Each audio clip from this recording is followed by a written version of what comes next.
Bonjour, voici l'horoscope des Scorpions pour le mois d'août 2025. Avant de commencer, sachez que cet horoscope est une interprétation générale. Pour une analyse précise et personnalisée basée sur votre thème astral, je propose des consultations individuelles. Vous trouverez le lien en description sous la vidéo. Vous trouverez également le lien, en plus des consultations, de mes formations en ligne, et notamment une formation complète dédiée aux prévisions professionnelles. Vous serez guidé pas à pas pour apprendre à repérer les transits planétaires et interpréter par vous-même les périodes clés pour agir, évoluer ou patienter, ou tout simplement comprendre une situation. Tout est pensé pour être simple, clair et surtout concret avec les techniques que j'utilise moi-même en consultation. En attendant, vous pouvez découvrir tous mes articles astro sur ma page Instagram.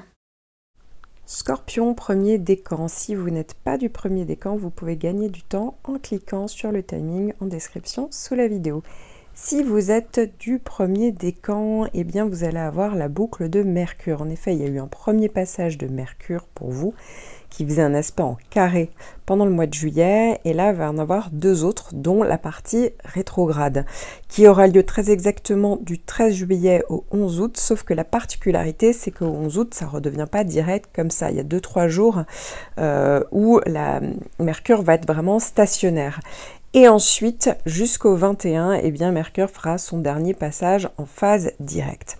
Alors ici, déjà dans un premier temps, c'est vrai que vous pouvez avoir droit à tout ce qui est en lien avec les bugs techniques, les malentendus, ça peut être aussi des doutes, on peut ressasser des idées, ça peut parler aussi un peu de fatigue mentale, peut-être qu'on pense trop, on a du mal à clarifier les choses. Attention, parce que ça peut parler de retard, d'incompréhension, d'erreur de jugement parfois. C'est pas forcément le bon moment, vous voyez, pour trancher les choses. Évidemment, avec Mercure en carré et rétrograde, oui, vous pouvez avoir toutes les problématiques, comme je vous disais, de bugs techniques, d'erreurs, hein, vous voyez, des petites erreurs qui font que voilà, ça peut être un peu agaçant. Alors je vous rassure, il n'y a rien de dramatique, mais voilà, c'est le genre de choses qui arrivent tout à fait avec Mercure rétrograde. Ça peut être aussi en lien avec des déplacements, bien évidemment, avec Mercure rétrograde, tout ce qui est en lien avec les machines, etc., vous voyez, qui ne fonctionnent pas, des problèmes techniques. Là aussi, c'est tout à fait en lien avec Mercure rétrograde, ou des choses sur lesquelles vous aviez mis de côté, il va falloir revenir dessus pour pouvoir régler, assainir, trouver une solution à une situation. Et quand Mercure va faire son troisième passage, donc toujours en carré mais direct, ça peut parler de peut-être tension verbale. La communication peut être toujours un petit peu difficile, compliquée. Ça peut parler de désaccord, peut-être de stress. On veut avancer, mais vous voyez, il y a quelque chose peut-être qui coince. Il y a peut-être le besoin de reformuler, d'ajuster. Ça peut parler aussi de risques de décision peut-être trop rapides ou mal calibrées. Donc vous voyez, toute cette période-là, finalement, c'est peut-être pas le moment d'avoir des discussions importantes, des négociations, des démarches. Effectivement, ça peut être un petit peu plus compliqué que prévu. Encore une fois, il n'y aura rien de grave, hein, je tiens vraiment à le préciser, ça reste juste Mercure. Mais effectivement, en résumé, la rétrogradation, ça peut parler parfois de confusion intérieure ou extérieure, vous voyez. Et en direct, ça peut parler de friction, mais plutôt peut-être extérieure, vous voyez, de tension. Donc dans les deux cas, bah voilà, ralentir, clarifier, simplifier, peut-être pourquoi pas remettre à plus tard si c'est possible. Si vous êtes né entre le 23 et le 27 octobre, vous avez toujours le carré de Pluton. Alors le carré de Pluton, hein, c'est vraiment la grosse planète en toile de fond, ça dure 2 ans. Donc si vous êtes du 23, vous êtes sur votre deuxième année. Si vous êtes plutonné autour du 26 octobre, c'est votre première année avec le carré de Pluton. Pluton, c'est vraiment la grosse planète en toile de fond. J'en parle évidemment plus longuement dans votre horoscope annuel où vraiment je te traite et je parle en profondeur donc des planètes, des gros transits en toile de fond, donc ceux qui changent vraiment la donne, hein, bien entendu. Et j'en parle également dans une vidéo, voilà, si ça vous intéresse, que j'ai consacrée aux effets de Pluton, où là il y a encore plus de détails. Donc, avec le carré de Pluton, pour résumer hein, quand même le carré de Pluton, ça peut parler effectivement de transformation intérieure assez intense. Pour certains d'entre vous, ça va être totalement ressenti. Pour d'autres, ça peut être assez inconscient parce que Pluton agit beaucoup sur le côté psychologique. Donc pour certains, ça peut parler de pression intérieure. Peut-être qu'on doit faire face à des peurs profondes, vous voyez. On doit faire face à des schémas répétitifs. En fait, c'est comme si ça appuyait sur quelque chose qui bloquait chez vous.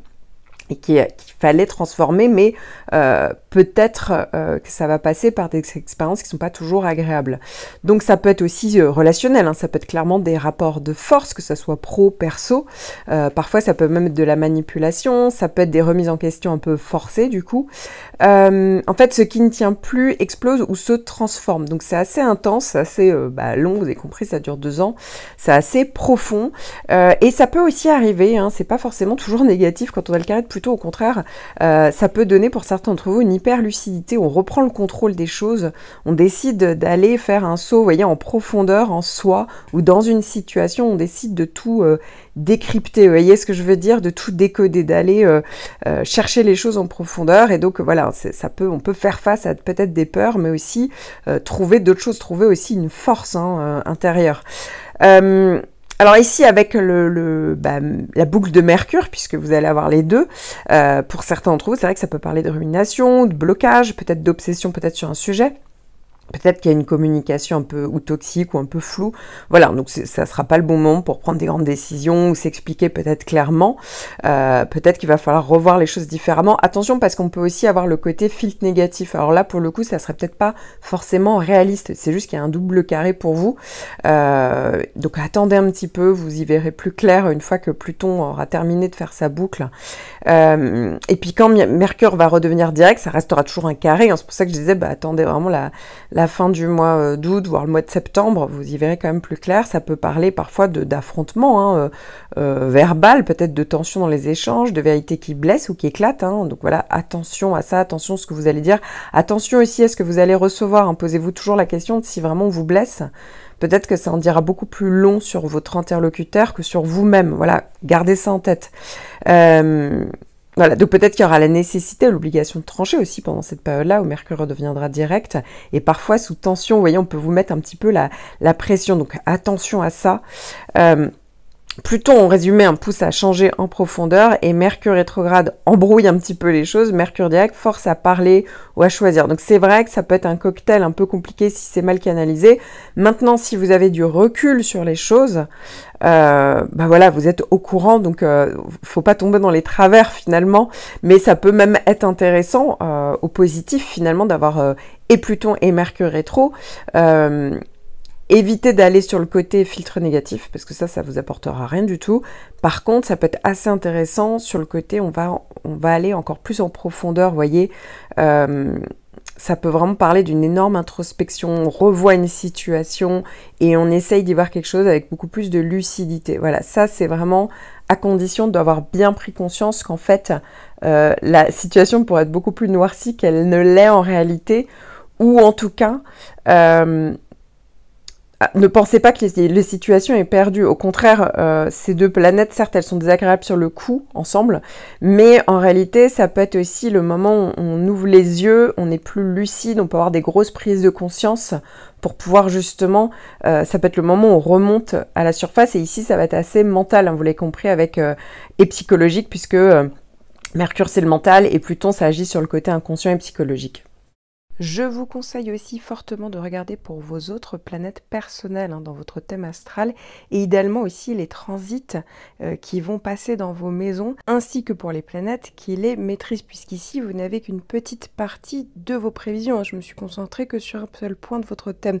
Si vous étiez perdu, je propose des consultations personnalisées et même une formation en ligne pour apprendre justement à décrypter de manière autonome votre thème astral, ainsi qu'une autre formation pour apprendre à faire vous-même vos propres prévisions. Vous trouverez tous les liens en description sous la vidéo. Scorpion, deuxième décan, vous avez toujours Jupiter qui est en train de traverser tout votre décan et qui fait un joli trigone puisque Jupiter est dans un signe ami, le signe du Cancer, qui est aussi un signe d'eau. Donc Jupiter a commencé à traverser de manière harmonieuse votre décan depuis le 24 juillet et va continuer jusqu'au 14 septembre et en plus va revenir en 2026. Il y aura 3 passages en tout là en moins d'1 an, donc il faut bien en profiter. Jupiter en gros, ça va parler pour certains de facilité, d'opportunité, de fluidité. Ça peut tout simplement parler davantage de confiance en soi ou tout simplement de bien-être. Vous voyez, ça aide. Alors évidemment, si vous aviez des transits ultra compliqués sur d'autres points de votre thème, je ne dis pas que Jupiter va les effacer, mais néanmoins, Ça peut quand même parler d'une forme de protection, ça peut parler aussi d'une forme de protection dans d'autres domaines de votre vie, vous voyez, où il y a peut-être des choses, ok, à régler sur certains points de votre vie, mais sur d'autres, ça fonctionne très bien, voire ça avance. Donc ici, Jupiter, vraiment, c'est votre allié. Alors, faut toujours savoir qu'il y a toujours un petit décalage entre le moment où Jupiter passe de manière exacte sur votre thème et le moment où il fait effet. Je vous donne un exemple. Si vous êtes du tout début du décan, Jupiter a commencé à passer donc fin juillet. Eh bien, les effets auront plutôt lieu quelques semaines plus tard, vous voyez, autour du mois d'août, et surtout, vous voyez, fin août, peut-être septembre, octobre, vous voyez, dans les 3 mois qui suivent. Donc, c'est tout à fait logique, si vous êtes de la fin du décan, vous aurez plutôt les effets pour la rentrée. Voilà, donc faut le garder en tête. Parfois, ça arrive au moment même, mais c'est quand même beaucoup plus rare. Donc, quoi qu'il arrive, eh bien, préparez-vous, commencez à semer des graines, commencez à vous positionner. Simplement, le fait de le savoir, c'est quand même pas désagréable de savoir qu'il y a Jupiter qui arrive, qui fait un trigone. Forcément, ça va donner ce côté beaucoup plus fluide, plus enthousiaste. Donc, c'est quand même une bonne chose pour vous. Il faut savoir que du 21 au 28, alors ça dure pas très longtemps, vous avez le 3e passage de Mercure. En effet, Mercure a fait une boucle depuis le mois de juillet. Mercure, donc actuellement au moment où je fais mon horoscope, est rétrograde, et il va avoir ce 3e passage pour vous. Donc attention, pendant cette période-là, ça dure pas très longtemps, mais ça peut encore parler de tension verbale ou de communication encore un petit peu difficile ou de désaccord. Il y a envie d'avancer, mais peut-être qu'il y a des choses qui coincent encore. Donc il y a peut-être le besoin de réajuster, reformuler. Voilà, donc attention, pas prendre des décisions trop rapides ou mal calibrées. Le fait quand même qu'il y ait l'arrivée de ce Jupiter en trigone fait que forcément ça amoindrit le risque de couac, de bug, de malentendu, vous voyez, que pourrait provoquer ce carré de Mercure. Donc ça reste quand même plutôt une bonne chose.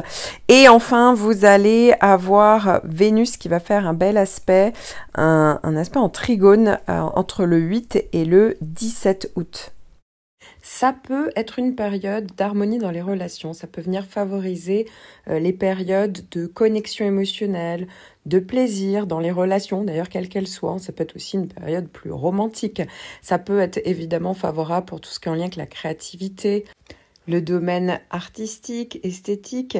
C'est vrai que ça peut être une période tout simplement de bien-être, une atmosphère de confort. C'est ça qu'on pourrait rechercher pendant cette période. Ça encourage justement les expériences agréables. Ça peut être un bon moment pour tout ce qui est en lien avec les loisirs, les plaisirs, les hobbies. On a envie de se faire plaisir, on a envie de profiter des bonnes choses de la vie. Ça peut également venir favoriser la diplomatie. C'est vrai que ça peut venir arrondir les angles. Ça peut être une bonne période de coopération, de résolution pacifique, justement, des conflits, s'il y en a. Ça va venir favoriser les interactions sociales fluides, agréables. Au niveau financier, c'est vrai que c'est une bonne période. Si vous êtes dans un secteur lié à l'art, la beauté, les loisirs, la mode, le luxe, les divertissements, ça peut être aussi favorable pour tout ce qui est en lien avec les transactions financières, les négociations réussies, les accords mutuellement bénéfiques, mais ça peut tout simplement parler d'achat plaisir également. Je vous conseille aussi fortement de regarder pour vos autres planètes personnelles dans votre thème astral, et idéalement aussi les transits qui vont passer dans vos maisons, ainsi que pour les planètes qui les maîtrisent, puisqu'ici vous n'avez qu'une petite partie de vos prévisions. Je me suis concentrée que sur un seul point de votre thème.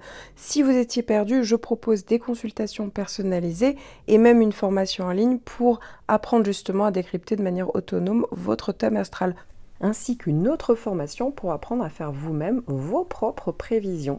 Vous trouverez tous les liens en description sous la vidéo.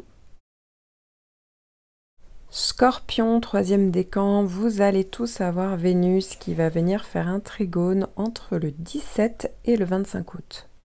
Ça peut être une période d'harmonie dans les relations, ça peut venir favoriser les périodes de connexion émotionnelle, de plaisir dans les relations, d'ailleurs quelles qu'elles soient. Ça peut être aussi une période plus romantique. Ça peut être évidemment favorable pour tout ce qui est en lien avec la créativité, le domaine artistique, esthétique. C'est vrai que ça peut être une période tout simplement de bien-être, une atmosphère de confort. C'est ça qu'on pourrait rechercher pendant cette période. Ça encourage justement les expériences agréables. Ça peut être un bon moment pour tout ce qui est en lien avec les loisirs, les plaisirs, les hobbies. On a envie de se faire plaisir, on a envie de profiter des bonnes choses de la vie. Ça peut également venir favoriser la diplomatie. C'est vrai que ça peut venir arrondir les angles. Ça peut être une bonne période de coopération, de résolution pacifique, justement, des conflits, s'il y en a. Ça va venir favoriser les interactions sociales fluides, agréables. Au niveau financier, c'est vrai que c'est une bonne période. Si vous êtes dans un secteur lié à l'art, la beauté, les loisirs, la mode, le luxe, les divertissements, ça peut être aussi favorable pour tout ce qui est en lien avec les transactions financières, les négociations réussies, les accords mutuellement bénéfiques, mais ça peut tout simplement parler d'achat plaisir également. Si vous êtes de la fin du décan, vous avez toujours l'opposition d'Uranus qui reste active. Alors pourquoi? Parce que Uranus en fait a changé de signe il y a peu, est parti voir le Gémeaux depuis le 6 juillet, sauf que donc il était très proche de la fin du décan, il reste très proche de la fin du troisième décan du Taureau. C'est un petit peu technique, mais en gros, ça continue de faire une opposition. Voilà, l'orbe n'est pas assez élargi, Uranus n'est pas assez éloigné pour qu'Uranus soit complètement dissipé. Donc, ça veut dire ici que les effets de cette opposition sont toujours actifs, même pendant cet été, pendant le mois d'août. Alors, ce qui veut dire ici, hein, alors je parle vraiment des natifs du 18, voilà, au plus tôt, jusqu'à la fin du décan, donc jusqu'au 22 novembre, eh bien, ça va parler effectivement de... et même depuis quelque temps, de toute manière, vous l'aurez déjà constaté, qu'il y avait peut-être une envie peut-être d'autonomie, de se libérer d'une situation. Ça peut parler effectivement de rupture. Alors pour certains, ça peut être affectif, sentimental, professionnel, l'envie justement d'être plus autonome, l'envie de changement, peut-être de nouveauté, de se renouveler, mais ça peut venir aussi de l'extérieur. Ça peut être des coups de théâtre, des retournements de situation. Voilà, ça parle quand même plutôt d'intensité pendant cette période. Les choses vont assez vite, comme s'il fallait réagir rapidement. Donc effectivement, ça peut parler d'intensité. Alors évidemment, le trigone de Vénus, ça ajoute quand même le côté un peu plus sympa pendant cette situation, pendant cette période, hein, puisqu'il y a toujours Uranus, mais Vénus fait que ça vient arrondir les angles. Voilà, ça n'empêche pas du tout à Vénus de donner une période un petit peu plus... légère, un peu plus douce. Ça peut être aussi des bonnes surprises. Hein. L'opposition d'Uranus, c'est pas forcément, même si c'est une opposition, c'est supposé être un aspect de tension. Oui, ça peut parler d'une période peut-être d'instabilité. Ça peut être un peu déstabilisant, mais ça peut être aussi des bonnes surprises. Voilà, donc ça, faut le garder en tête avec Uranus, c'est possible. Donc pour certains d'entre vous, ça va plutôt se jouer au niveau professionnel. Pour d'autres, ça va être relationnel. Pour d'autres, familial. Pour d'autres, ça peut être aussi un lieu de vie. On le voit très souvent quand il y a des déménagements. Voilà, des changements d'habitation, des travaux. Alors, faut s'attendre quand il y a Uranus que les choses se font dans la rapidité, comme s'il fallait tout de suite... vous voyez, il y a le côté action et réaction qui va dans la foulée. Donc voilà, gardez en tête, et évidemment je ferai des points tous les mois sur Uranus, parce que c'est vraiment la grosse planète en toile de fond. Tout le décan, vous avez le droit à tout. Depuis ces 2-3 dernières années, vous avez le droit à cette opposition d'Uranus, et maintenant c'est pour la fin du décan. Si vous voulez en savoir plus, j'en parle beaucoup plus longuement dans votre horoscope annuel, et même dans une vidéo que j'ai consacrée aux effets d'Uranus, donc dans le thème natal, voilà, et comment juguler, comment réagir par rapport à Uranus quand la planète vient un petit peu vous réveiller. Néanmoins, c'est pas négatif, ça parle aussi de réveil de la personnalité, peut-être avoir plus confiance en vous, en votre potentiel, en qui vous êtes, voilà, et donc ça peut être un moment où d'un coup, peut-être que les gens vont se dire, vous vous rebellez d'un coup, ça peut être un peu incompréhensible parce que c'est un réveil assez, c'est le côté un peu sursaut, mais c'est pas inintéressant, puisque ça peut être le fait de mettre en avant voilà, le côté prise de risque, quoi. On se met en avant, on met en avant une idée, ça peut être ça aussi.